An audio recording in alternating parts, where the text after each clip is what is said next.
Berbicara bagi kami, sampaikan isi hati-Mu di dalam nama Yesus.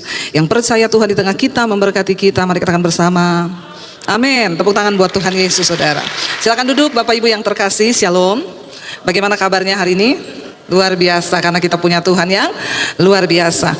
Iya, ketika kita menyanyikan pujian tadi itu rasanya enak ya. Dan ku tahu Kau sediakan menurut firman-Nya bagi kemuliaan-Nya. Ketika kita menyanyikan pujian, ketika kita mendengarkan firman, rasanya enak di dalam hadirat Tuhan. Ketika kita ada di tempat ini memuji Tuhan, rasanya yes, dekat sama Tuhan, masalah lupa. Tapi ketika kita pulang ke rumah, kita kembali berhadapan dengan yang namanya masalah, persoalan. Apakah kita tetap percaya? Apakah kita tetap berkata, Tuhan, aku percaya aku akan melihat janji-janji-Mu. Nah, malam hari ini saya beri tema firman Tuhan, belajar percaya. Karena percaya itu juga harus belajar. Tidak semudah kita ngomong percaya, saudara. Kita di gereja ngomong percaya, saudara percaya, amin. Tadi WL-nya bilang, kalau kita yakin Yesus di dalam kita, maka kita khawatir atau tidak? Semua teriak tidak.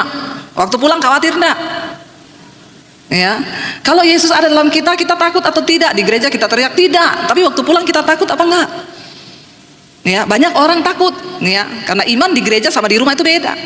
Nah, hari ini kita akan belajar bersama. Mari kita buka Injil Yohanes pasal yang ke-11. Ini ayat sudah sering kita dengar dan banyak cerita yang kita dapat, tapi malam ini saya berdoa kita mendapatkan sesuatu yang spesial dari Tuhan. Injil Yohanes pasal yang ke-11, judul perikopnya adalah Lazarus dibangkitkan. Ayat yang pertama kita baca, saudara. Ada seorang yang sedang sakit, namanya Lazarus. Ia tinggal di Betania, kampung Maria dan adiknya Marta. Maria ialah perempuan yang pernah meminyaki kaki Tuhan dengan minyak mur dan menyekanya dengan rambutnya. Kita semua tentu ingat kisah ini tentang seorang wanita yang memecahkan minyak yang sangat mahal untuk meminyaki kaki Yesus. Dan ketika itu orang berkata, kenapa kamu pecahkan minyak yang mahal itu? Kamu buang-buang uang. Tapi dia melakukan itu karena dia mengasihi Tuhan, saudara. Seringkali kalau kita mengasihi Tuhan, kita dapat melakukan hal-hal yang bahkan tidak masuk akal. Ya, kalau orang mengasihi Tuhan. Ayat ini berkata, dan Lazarus yang sakit itu adalah siapa? Saudaranya. Jadi mereka ini bertiga kakak adik, Maria, Marta, dan Lazarus, saudara. Itu adiknya, ya.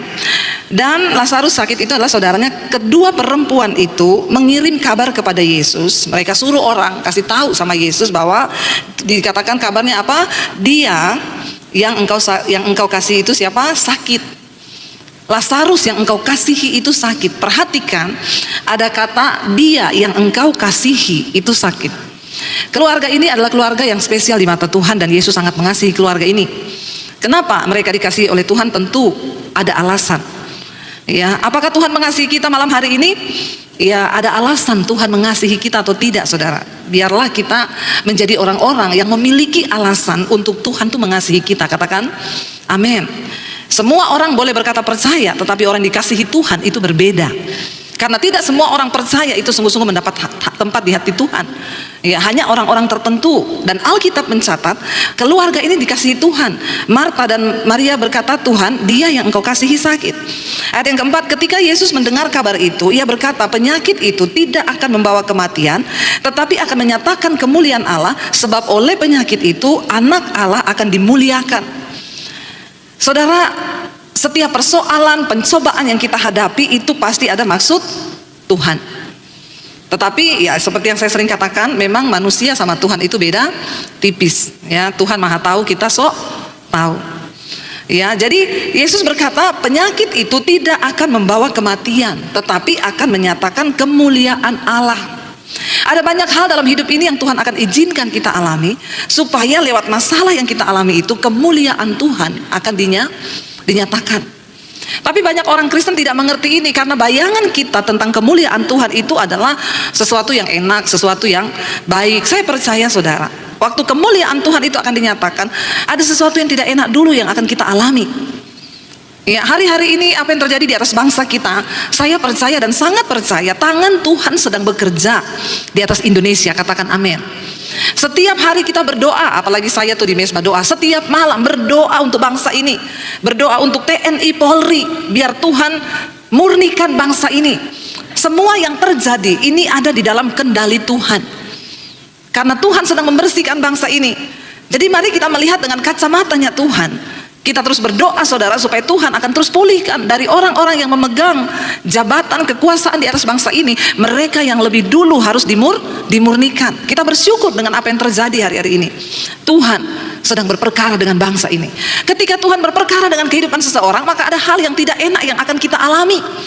Tidak selamanya rencana Tuhan itu datang dalam hidup kita dengan hal-hal yang enak saudara. Ya, Tuhan berkata penyakit itu tidak akan membawa kematian, tetapi akan menyatakan kemuliaan Allah. Sebab oleh penyakit itu anak Allah akan dimuliakan. Pernahkah kita terpikir bahwa persoalan yang kita hadapi hari-hari ini yang Tuhan izinkan kita alami, itu akan membawa kemuliaan Tuhan di dalam hidup kita, dalam keluarga kita. Saya pernah bersaksi di Mesbah Doa saudara. Ada satu jemaat Mesbah Doa di Sulawesi. Mereka itu 11 tahun tidak punya keturunan. Semua keluarganya itu tidak seiman saudara. Orang-orang yang di sekeliling mereka itu bukan orang Kristen, keluarganya juga bukan keluarga Kristen, tapi mereka nikah punya anak. Mereka berdua tuh berdoa. 1 tahun pertama ditunggu nggak hamil, 2 tahun berdoa tidak hamil, 3 tahun mereka berdoa tidak hamil, tahun yang keempat berdoa tidak hamil juga, tahun yang kelima mungkin orang akan berkata nyerahlah, tapi mereka tetap berdoa. Tahun yang keenam nggak hamil juga. Tahun yang ketujuh disertai doa puasa. Dia bilang, Tuhan, aku berdoa meminta Tuhan supaya namamu dimuliakan lewat hidup kami. Tapi dia tetap yakin dan percaya ini akan membawa kemuliaan Tuhan. Mereka setia melayani Tuhan. Tahun ketujuh tidak juga hamil, semakin setia melayani Tuhan, semakin setia. Tahun yang ke-8 belum juga hamil, mereka tidak menolak Tuhan. Tahun yang ke-9 nggak juga hamil. Aduh, kalau saya kayaknya 9 tahun menikah belum hamil-hamil, kayaknya kita nyerah ya saudara. 9 tahun loh. 9 tahun itu bukan waktu yang lama, bukan waktu yang singkat. 1 tahun itu ada 365 hari. Ya kalau 10 tahun itu sudah berapa hari? 3 juta ya. Saudara hitung sendiri, itu bukan waktu yang mudah. Mempertaruhkan iman percaya kepada Tuhan tuh nggak gampang. Sampai tahun yang ke-10, aduh rasanya sudah tahun penggenapan nih, tahun yang ke-10, tapi tidak juga hamil. Akhirnya mereka sudah berobat, mencoba ya. Ketika memasuki tahun yang ke-11, mereka memutuskan untuk tetap ya pergi ke dokter dan bertanya, dokter, apa yang harus kami lakukan? Dokter periksa mereka, dokter bilang kalian sudah semakin berumur. Tahun ini adalah tahun penentuan. Kalau memang kamu mau ya, ini saya sudah periksa sel telurnya yang laki-laki juga semua baik. Tapi saya tidak jamin tahun depan itu akan bisa baik seperti ini. Karena ini sudah masuk tahun yang ke-11. Istrinya sudah berumur, suaminya juga sudah mulai berumur. Jadi yang terbaik kamu bayi tabung. Bayi tabung nanti bisa dibikin langsung kembar 3. Mumpung selnya baik, semuanya baik. Dia bilang, waktu dia tanya sama dokter berapa biayanya, dokter sebut angka. Mereka tidak punya uang sebanyak itu. Lalu dia tanya sama dokter, dok, kalau kami tidak bayi tabung dok, apakah masih ada kemungkinan hamil? Dokternya bilang saya tidak bisa menjamin. Kemungkinannya itu sangat kecil. Berapa dok? 10%. Dan itu sangat kecil dan kemungkinan juga nggak bisa karena istrinya sudah punya kista dan lain sebagainya. Lalu suaminya dan istrinya itu berkata kepada dokter, oke dok, kami ambil yang 10% itu bersama dengan Tuhan. 10% bersama Tuhan. Karena memang nggak ada biaya untuk kami bayi tabung. Lalu mereka pulang saudara, rasanya lemes, tetapi mereka tetap berdoa. Sampai suaminya itu cerita ke saya, Bu, saya berdoa ya. Mereka juga pendengar setia Mesbah Doa. Tiap malam tuh kalau ibu berdoa dalam nama Yesus, yang belum hamil, tumpangkan tangan di kandunganmu, perkatakan keturunan ilahi Tuhan berikan. Dia bilang itu istri saya selalu tumpang tangan, Bu. Kami percaya Tuhan 10% dengan iman bersama Tuhan. Tidak ada perkara yang mustahil. Mereka berdoa saudara, berdoa, dan mereka cuma bilang, Tuhan kami mau lewat masalah ini nama Tuhan dipermuliakan. Karena saudara-saudara saya ini bukan Kristen. Mereka bilang, masa kamu doa gak dijawab sama Tuhanmu? Kalau Tuhanmu sakti minta dong. Mereka belajar percaya. Dan 11 tahun untuk belajar percaya itu gak gampang. Tapi dia bilang, Tuhan perhitungkan, aku melayanimu Tuhan dan tidak pernah mundur. Sekalipun sudah hampir 11 tahun kami menjalani ini. Dan akhirnya saudara, temannya juga satu orang gereja ngomong, dia sudah bayi tabung langsung dibikin kembar 3. Dia bilang gak usah tunggu lama, uang itu kamu bisa cari. Tapi ini kesempatan, dokter bilang mumpung baik, karena tahun depan belum tentu sel telurnya baik. Cariinlah uang ratusan juta, yang penting langsung bikin kayak saya kembar 3, dia bilang. Mereka cuma bilang, kalau Tuhan sang pemberi kehidupan mau memberi kehidupan, maka tidak ada perkara yang mustahil. Mereka imani, saudara. Tiba-tiba ada satu orang teman yang lama tidak pernah ketemu, telepon. Dia bilang gini, saya berdoa, saya dapat dari Tuhan. Tuhan bilang, bulan depan kamu akan diberi keturunan. Mereka kaget, apa itu benar? Tapi mereka bilang kalau itu dari Tuhan pasti terjadi. Dan benar-benar, saudara, bulan depan tanggal 1 persis, langsung mereka itu semangat beli alat tes. Karena kan udah dibilang tak bulan depan, masih tanggal 1. Ya, mereka pergi beli alat tes, dites negatif. Ya, katanya bulan depan. Ya, bulan depan kan bisa tanggal 2, tanggal 3, tanggal 4, nggak usah terlalu bersemangat kan. Akhirnya tapi 11 tahun penantian. Mereka tunggu, tiba-tiba pada hari yang keberapa istrinya pengen coba lagi. Mereka beli hasil tes dan dites, saudara. Dan ternyata benar-benar positif hamil di tahun yang ke-11. Tepuk tangan buat Tuhan. Dan bukan cuma itu, saudara. Hamilnya nggak 1, 3. Kok nggak wow ya? 3, saudara. Itu yang dokter ngomong, yang temennya ngomong, kamu bayi tabung, kamu bisa atur. Kembar 3 pun langsung bisa jadi. Kalau secara normal itu kan tidak mungkin. Tapi bagi orang-orang yang mau belajar percaya, tidak ada perkara yang tidak mungkin bersama dengan Tuhan. Tapi di saat-saat penantian dan kita belajar percaya itu memang gak mudah. Amin, saudara. Ketika Yesus disampaikan kabar bahwa Lazarus yang engkau kasihi itu sakit, Tuhan bilang penyakit itu tidak akan bawa kematian, tetapi akan menyatakan kemuliaan Allah.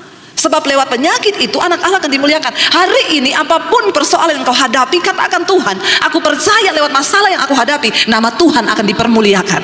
Aku akan keluar sebagai seorang pemenang, dan biar nama Tuhan dipermuliakan lewat hidupku. Kalau kita meminta sesuatu untuk kemuliaan nama Tuhan, tidak mungkin Tuhan tidak akan menggenapinya, saudara.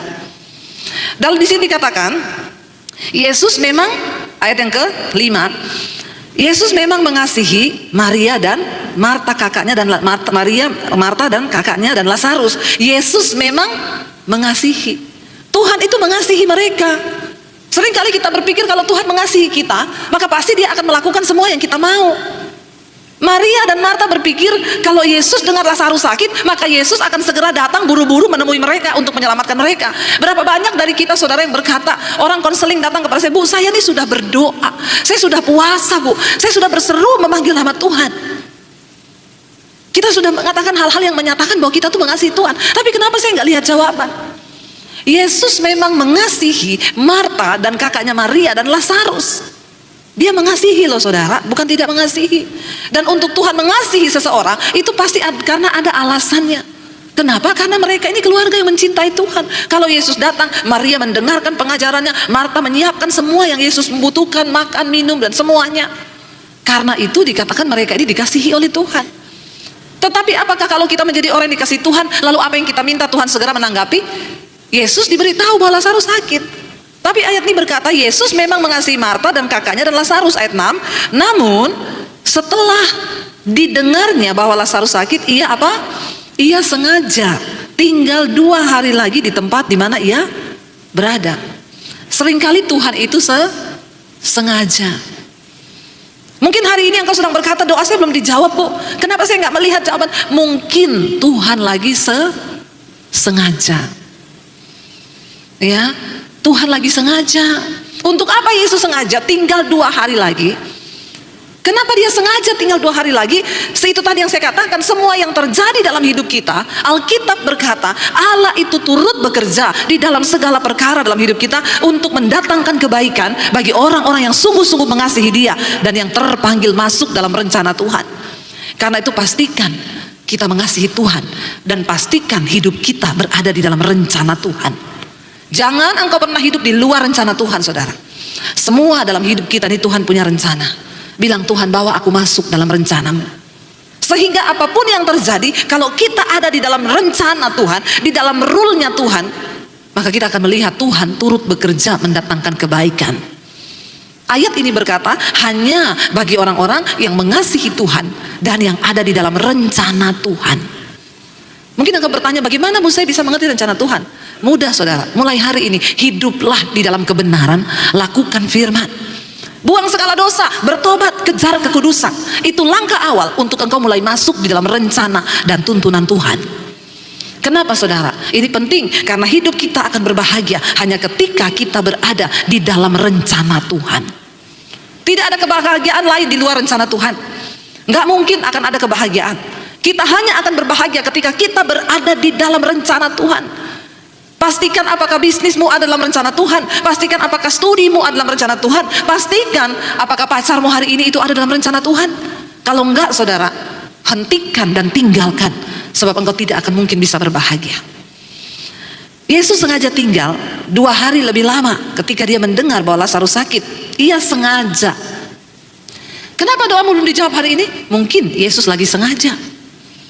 Yesus sengaja membiarkan engkau mengalami sedikit masalah dalam hidupmu. Tujuannya apa saudara? Ayat ini berkata begini. Tetapi sesudah itu ia berkata kepada murid-muridnya, mari kita kembali ke Yudea. Murid-murid itu berkata kepadanya, Rabi, baru-baru ini orang Yahudi mencoba melempari engkau.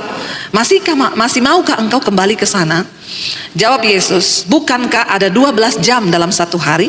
Siapa yang berjalan pada siang hari kakinya tidak terantuk karena ia melihat terang dunia.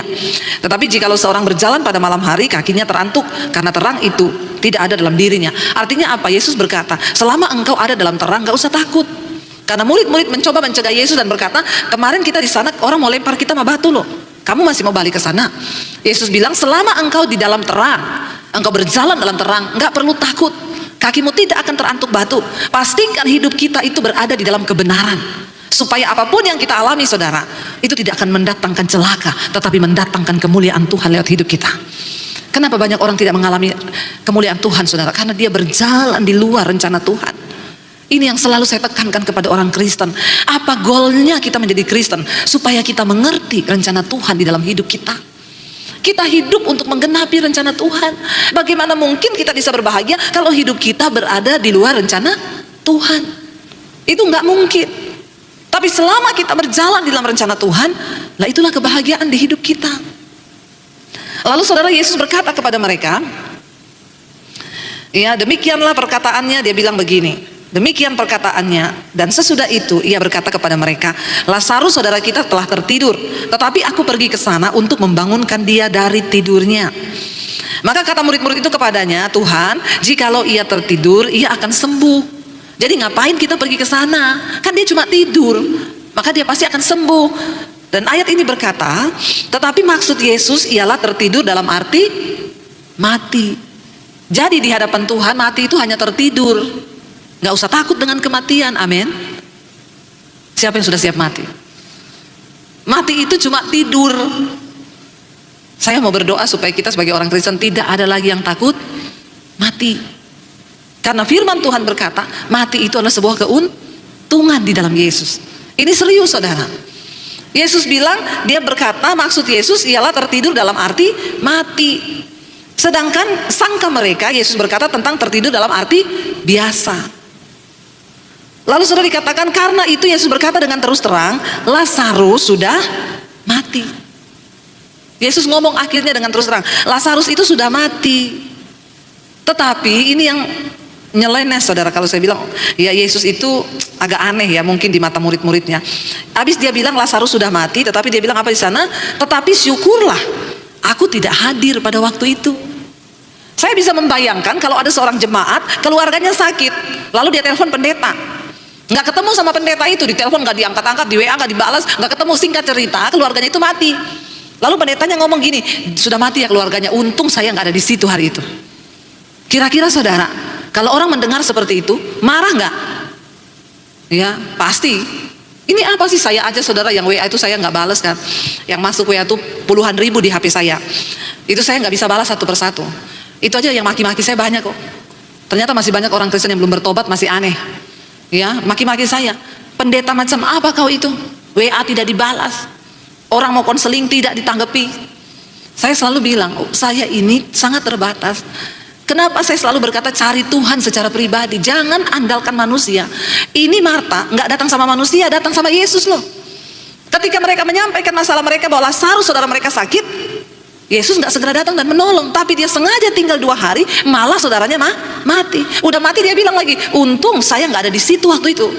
Mungkin murid-murid berpendapat, nih Tuhan macam apa ya? Kok omongannya begini? Kok kayaknya dia senang Lazarus mati, bahkan ngomong untung, syukurlah. Kalau kita telah baik-baik kata-kata ini, tapi syukurlah aku tidak hadir pada waktu itu. Kita bayangkan Marta dan Maria itu khawatirnya, cemasnya, waktu lihat keadaan saudaranya sudah sekarat. Mereka pasti dalam hatinya, ini Tuhan gimana sih? Kami yang sudah mengasihi dia, aku yang sudah meminyaki kakinya dan menyekanya dengan rambutku, kami yang menaruh harapan kepadanya, di depan mata kami melihat dia bikin mujizat, orang disakit disembuhkan, yang lumpuh berjalan, yang buta melihat. Tetapi kenapa saat kami membutuhkan Tuhan dia nggak ada? Saudara, berapa banyak kita sebagai orang Kristen pun berkata begitu. Tuhan, kenapa engkau nggak tolong aku? Kenapa engkau nggak jawab masalahku? Ini keluarga yang mengasihi Tuhan, dan bukan hanya mereka yang mengasihi Tuhan. Alkitab berkata Tuhan mengasihi mereka. Rasanya saya percaya saat itu hati Maria dan Marta tuh hancur, saudara. Seiring dengan matinya saudara mereka, pasti ada rasa kecewa. Kenapa Yesus nggak datang? Dia adalah orang yang kami kasihi, dan dia juga katanya mengasihi kami, tapi kenapa dia nggak datang? Mereka sudah menaruh harapan yang besar kepada Yesus pada waktu itu. Saudara, kenapa saya bilang jangan cari pendeta? Alkitab bilang manusia pasti mengecewakan. Jangankan manusia, banyak orang Kristen aja sama Tuhan bisa kecewa.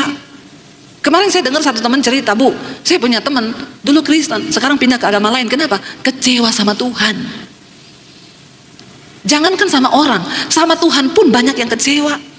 Hari-hari ini banyak orang gak mau lagi dengar firman. Kenapa? Kecewa sama Tuhan, karena mengalami betapa pahitnya hidup, dan mereka merasa Tuhan tidak ada di sana ketika mereka membutuhkan Tuhan.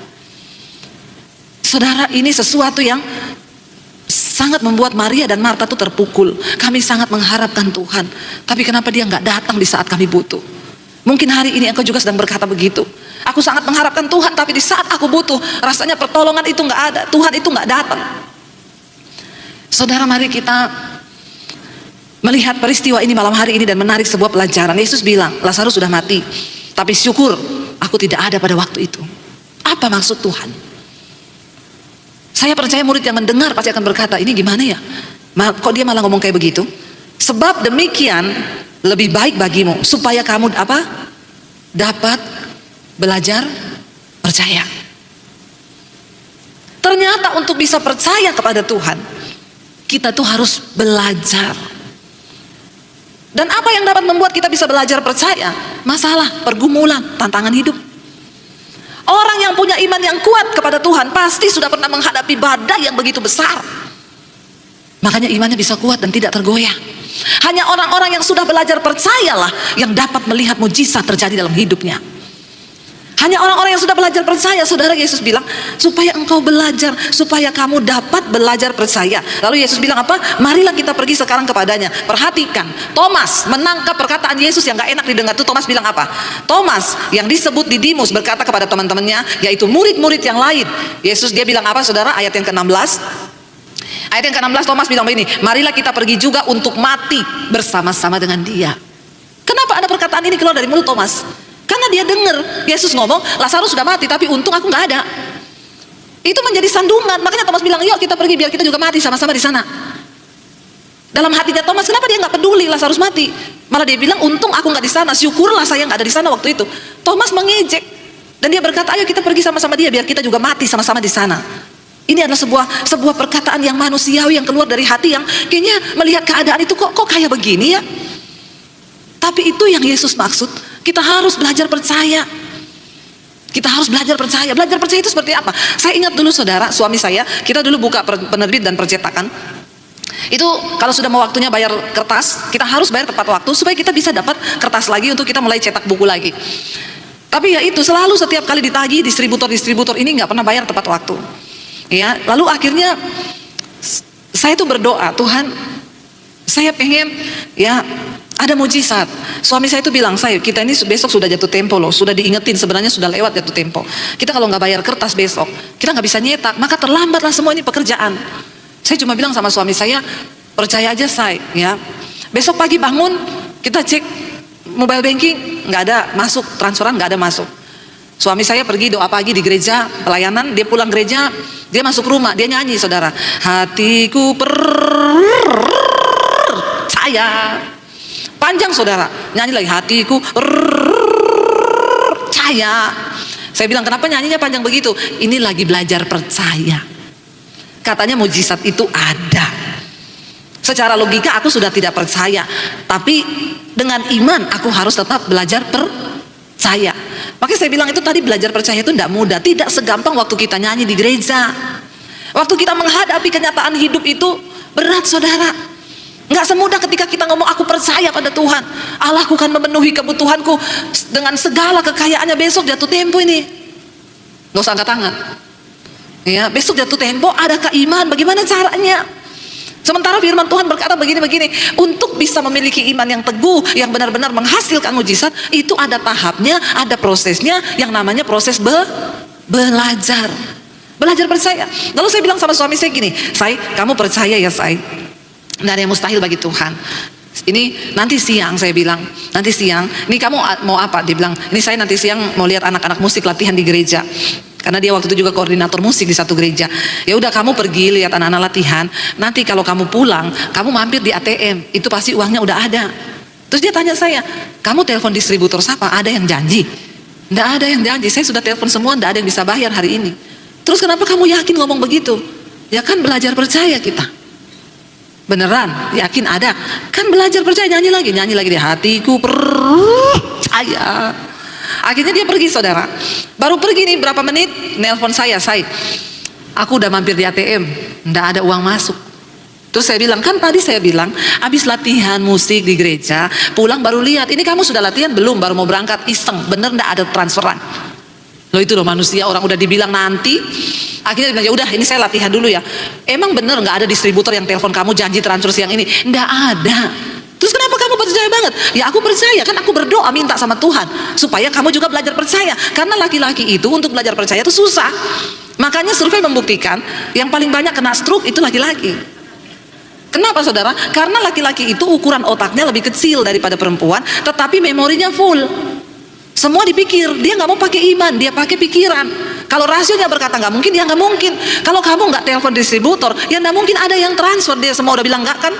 Saya bilang, tapi kan Tuhan sanggup menjamah hati distributor. Siapa aja di mana tiba-tiba dia ingat transfer gitu. Ya mudah-mudahan aja. Kadang-kadang yang lebih beriman tuh perempuan, karena perempuan tuh lebih pakai feeling, perasaan. Jadi untuk beriman kepada Tuhan tuh lebih cepat. Lalu dia pergi, saudara. Ya udah, saya latihan dulu lihat anak-anak di gereja ya. Berarti nanti pulang ya. Saya bilang iya. Dia pergi, saudara. Apa yang saya lakukan? Saya masuk di kamar, saya berdoa. Saya bilang, Tuhan, tunjukkan Tuhan mujizatmu supaya suami saya ini juga belajar percaya. Karena tidak mudah Tuhan. Tapi aku berdoa dalam nama Yesus, nyatakan kemuliaan-Mu Tuhan. Dan jangan permalukan saya Tuhan, yang udah ngomong sama dia nanti habis latihan dari gereja ada transferan. Saya nangis, saudara, sama Tuhan. Padahal saya kalau depan suami, saya bisa dari malam itu saya sudah kuatkan hatinya. Percaya saya besok pasti ada mujizat. Apa iya toh? Ya udah pokoknya tidur dulu malam ini, nggak usah dipikir. Dia tidur, saya nangis berlutut di kaki Tuhan. Lalu akhirnya saudara saya sudah deg-degan ya, tunggu selesai dia dari gereja. Tuhan, ya dalam nama Yesus, aku mau belajar percaya kepada Tuhan, nyatakan. Tiba-tiba telepon saya bunyi. Aduh, suami saya ini pasti dia sudah mampir di ATM. Ya, terus dia bilang, terus saya jawab, gimana? Kamu telepon distributor siapa?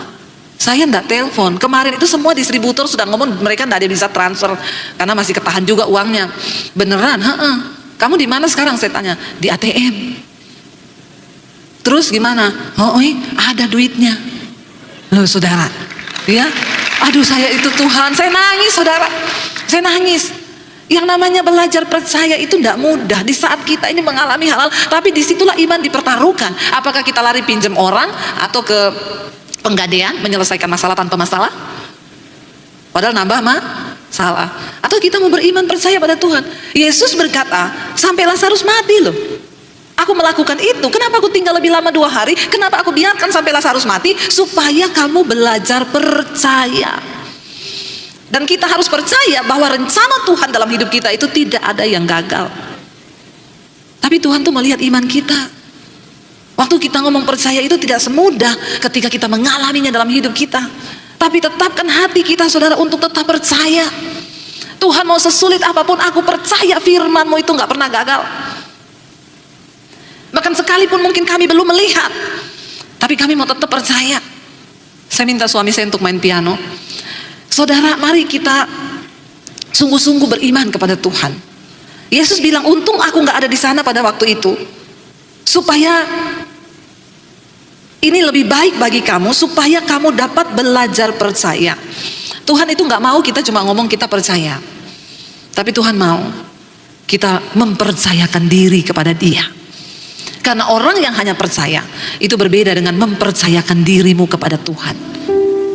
Ketika kita berkata kita mempercayakan diri kita kepada Tuhan, itu artinya kita percaya bahwa Tuhan sanggup melakukan segala perkara dalam hidup kita. Saudara, percayalah, tidak ada yang terlalu sulit bagi Tuhan. Tidak ada yang terlalu sukar. Bahkan ketika Yesus sampai di tempat itu, semua berkata, sudah terlambat. Dia sudah dikuburkan. Maria dan Marta bilang, kenapa engkau baru datang? Betapa teganya engkau Tuhan. Ketika semua sudah terlambat, Lazarus sudah mati, bahkan dia sudah dikubur 4 hari dan sudah berbau busuk. Kenapa engkau baru datang? Saudara, seringkali dalam hidup ini kita pun merasa Tuhan terlambat. Tapi dengar baik, hari ini saya mau bilang, tidak ada yang terlambat bagi Tuhan. Mungkin hari ini engkau berkata, Tuhan, bisnisku sudah mati, keuanganku sudah mati, rumah tanggaku sudah mati Tuhan, tidak ada lagi harapan. Bahkan Maria dan Marta berkata dia sudah berbau busuk. Tapi Tuhan bilang, rencanaku tidak akan pernah gagal. Waktu kita mau belajar percaya, maka rencana Tuhan atas hidup kita tidak pernah gagal. Percayalah saudara, Dia Tuhan yang sanggup melakukan jauh lebih besar dari apa yang kita doakan dan harapkan. Kita punya Tuhan yang hidup. Dia Tuhan yang menciptakan semesta. Dia yang mengatur segala yang ada di dunia ini. Apakah Dia tidak sanggup memulihkan hidupmu? Apa Dia nggak sanggup untuk menjawab setiap doa dan keluhanmu? Tapi seringkali Tuhan sengaja membiarkan kita ada dalam persoalan. Supaya apa? Supaya engkau belajar percaya. Biar hari ini kita mau bilang, Tuhan, kami mau belajar percaya. Bahkan walaupun kami belum melihat semua rencana-Mu Tuhan, tapi kami mau belajar tetap percaya kepada Tuhan. Mari kita bangkit berdiri bersama saudara.